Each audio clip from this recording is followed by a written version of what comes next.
Lerikdə aliment borcunu ödəməyən ata həbs olunub. Gündəm xəbər Modern istinadən xəbər verir ki, Lerik sakini 11.100 manat aliment borcunu ödəməkdən imtina elədiyi üçün məhkəmənin qərarı ilə 1 il müddətinə azadlıqdan məhrum edilib.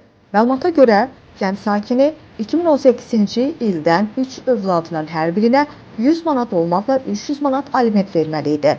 O, istintaq dövründə ümumi borcunun 400 manatını ödəyib. Sözü gedən şəxs 2023-cü ildən 8 gün müddətinə inzibati qaydada həbs edilib.